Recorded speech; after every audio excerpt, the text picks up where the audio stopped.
Russia's Air Force is taking a beating in Ukraine.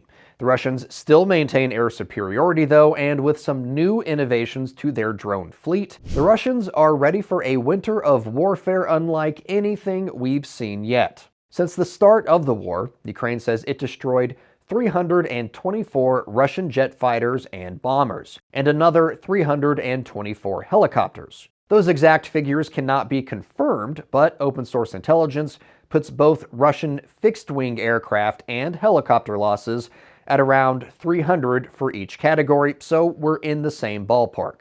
Russia is losing those vehicles to a number of things. Yes, there are combat losses, and Ukraine is getting really good at using long-range missiles and drones to attack Russian airfields while air vehicles are still on the ground. But Russia is also losing craft to things like poor maintenance and friendly fire.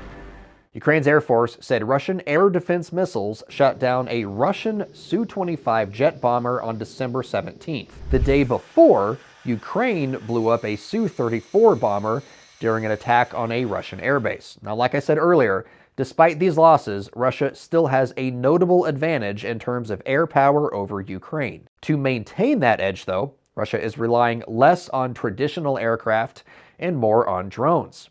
The Shahed 136 from Iran is one of the Russian armed forces' favorite suicide drones. Russia now produces a domestic version of the UAV. Shaheds don't need a runway to launch and apparently now come in a containerized version.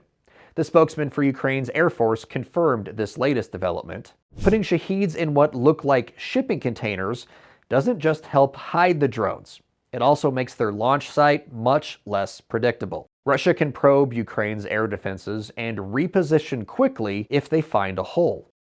Russia's suicide drone innovations aren't limited to aerial attacks either. The Russian Ministry of Defense says it's testing out a new unmanned surface vessel called the Aduvanchik, or Dandelion. Russia put in for an order of 10 Aduvanchiks that will apparently go straight into real-world testing against Ukraine. The waterborne drone is smaller than the Sea Babies Ukraine uses, but can still carry a payload of more than 1,300 pounds. For the Ukrainians, though, the most concerning drone innovation by Russia right now is the emergence of more night vision and thermal imaging sensors on drones. Up until now, thanks to Western donations, Ukraine enjoyed somewhat of an advantage in nighttime operations. Thermal imaging and low-light sensors gave Ukrainian troops the ability to move around somewhat safely at night.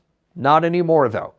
Reports from the front lines say Russia is using FPV drones equipped with thermal sensors to strike Ukrainian targets. The Kyiv Post spoke with several Ukrainian soldiers who said the new practice puts at risk Ukraine's ability to rotate troops in and out of combat zones and resupply them. Now, Ukraine can make some adjustments to protect against the new threat, and it doesn't seem like Russia is using thermal sensors widely just yet.